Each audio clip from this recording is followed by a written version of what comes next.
What up, AFAM? Lizzie here, the total visual. What up, AFAM? Kitty here, and Lizzie here. Hello. In this episode, you're gonna learn how to read people and avoid really frustrating situations.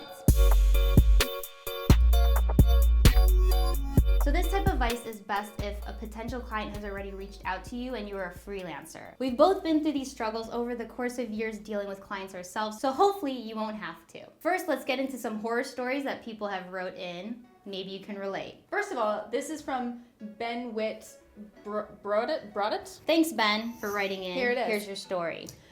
He said, did volunteer work, puppy headshots for a dog shelter. So cute, Ben. So cute. Last woman showed up after last call and I was 50% packed up. She pleaded that I take the picture that I already paid for, even though it was a donate a certain amount of money and get a free photo deal. Decided to appease her. Very nice of you, Ben. Then she found me on social media and demanded that I drive an hour to her house to reshoot her dog because I was rude and unprofessional. When I apologized and said it wouldn't be possible, she threatened to sue me. So I told her I'll wait to hear from her lawyer and haven't heard from her since. Eek, that's brutal. Taco, Ben. So this one is from mustafaslan.jpg. You guys have some cool names. Yeah, it looks like a JPEG file.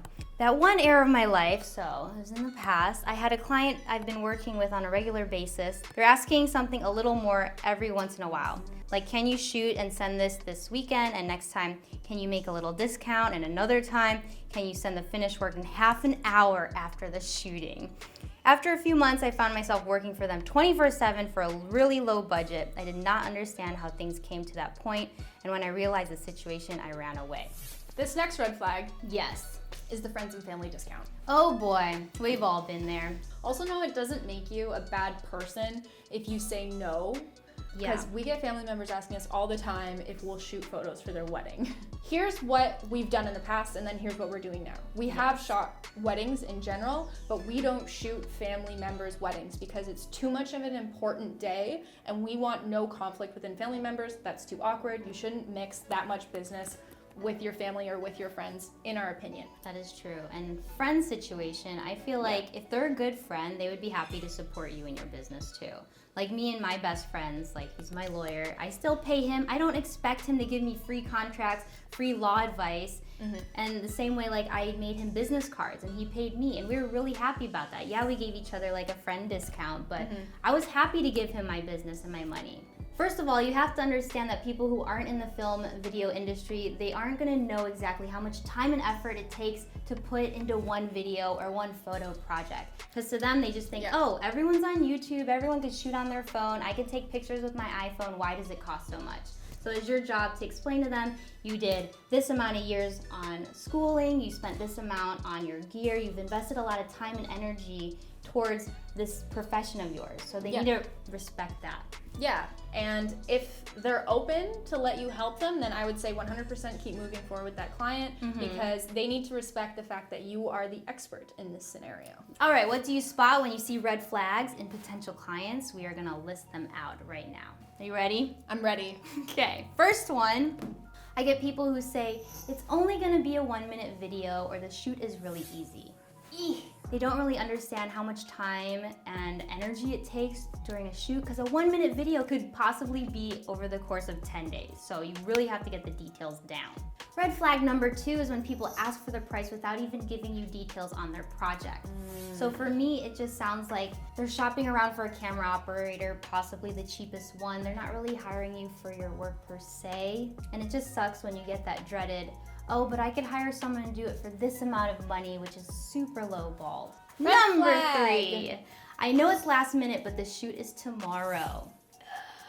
Very unorganized, very like high strung and stressful. I honestly have to say that Chris and I usually say no to these pretty much 100% of the time, just because we are suspicious as to why they needed someone last minute. Number 4, they're very picky, or the complete opposite, they don't really know what they want. The actual client that we had several phone calls with, he actually said to us, yeah, we're very picky when it comes to editing and we're gonna need at least 6 to 10 edit revisions. And I just kind of went, no, I want to have nothing to do with this, because that means you're super indecisive, because our entire job is to make everything as clear as possible ahead of time so that those revisions don't need to happen later on. Number 5, these people don't respect your time. They think you're on call 24/7 to work on their project, and they think you're only working on one project at a time. Oh boy, is that ever true. Never. And again, this comes back to educating your clients on your process. Sometimes when I'm during the editing phase, I'll wait for them to respond after 2 weeks to give me one round of edit notes, and then they'll finally send it to me maybe like 10 p.m. at night and expect it delivered the next day. Red flag number 6, the exposure bit. This video is gonna be seen by my entire network and you're gonna get so much more business after. Yeah, and we don't have a lot of money right now, but later we totally will. Like, things are in the process that we're totally gonna get you involved on. Most of the time they just want free work is what they want, and Yeah. they'll never use you again. They'll That's the never harsh use you truth. again. So ways to avoid this, first you're gonna need a few things. A contract. Yes. If someone's threatening you or coming at you like any of these horror stories, then you're gonna need a contract, because that's gonna be your insurance policy. And if they take you to court or something crazy like that happens to you, they're also gonna ask for your contract. So get a lawyer and get them to look over it. Know how much you're worth. It's so important. And absolutely stick to it. So if you're not sure what to charge, Chris and I actually made a whole video about this, which we'll link somewhere up here. And we actually go through how to figure that out, how to budget for a project, and so that you can keep those rates consistent every time. And we actually talk a little bit about something called contingency, which is a little bit of extra money you can add onto your budget if the scope of the project changes. Next up, you're gonna need a deposit. So this would determine what clients are serious or not, kind of the put your money where your mouth is. And you have to make sure that you have this money right before the start of any work begins. So that's even before you start writing a script or really start investing a lot of time into those client communication calls too. I also recommend it because people won't reschedule on you. And I feel like it's an added plus if you also include those fees.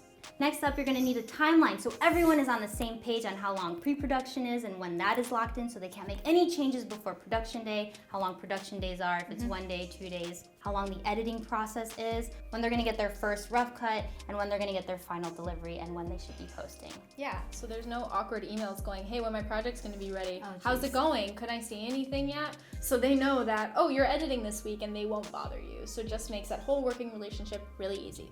Everything in writing, even when you have phone calls, write down everything you guys discussed literally right after you get on the phone with them. And then we can actually copy paste those notes and send them back to the client. Be like, just to recap on our phone call today, fire it back to the client so they have a copy of it, and you can save that and the date into your production folder, and you know exactly what you talked about in that last phone call. Make sure the plan is secured. Make sure you have a shot list so that the client isn't looking later on like, oh, did you get this shot? You both are on the same page. You don't forget anything in the shot list, and the client is happy with everything you've gathered. And if you're also lucky enough to have your client on set, then make sure you're asking them throughout the day if there's anything they'd like.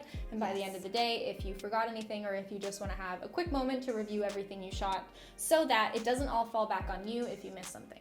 Right next to your contract, I can't stress how important this is. So have a preliminary phone call before you start any project, and usually the way a client will get in touch with you is they'll just fire off an email saying, hey, this is the project I'm looking for. Ask to get on that phone call. It's an interview for you as much as it is for them. Whether their expectations of what the creative is going to be realistic, and the timeline and the deliverables and the budget. Ask all the questions, don't be shy.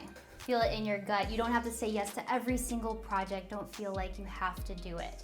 Because in the long run, you're gonna dodge many, many, many, many bullets if you have this skill. Closing thoughts for everything you've gathered here today. Hopefully in the long run, and when you learn these skills, you're gonna be working with clients that are better for you. They appreciate your work, they appreciate your time, they hire you for your creative direction and really honor your opinion on projects. So just do your best every time, and when you notice that something in one project didn't go exactly as planned, then try and tweak your process so that that doesn't happen again later on. It's okay to make mistakes, but it's what comes after those mistakes that really matters, and how you make those changes to make that process, experience, and projects better.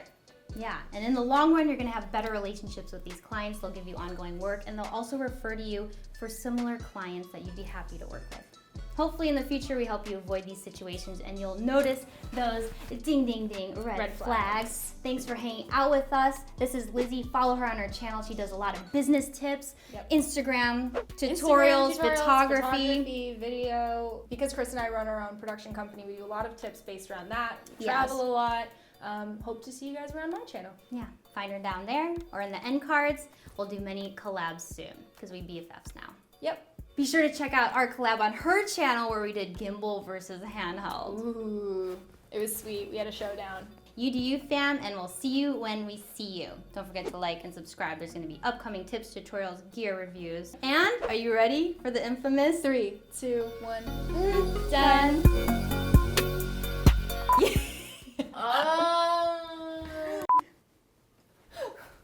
Put all your Goodbye. stuff in here. Bye, Lizzie. Bye. You could take over the channel. Okay, cool.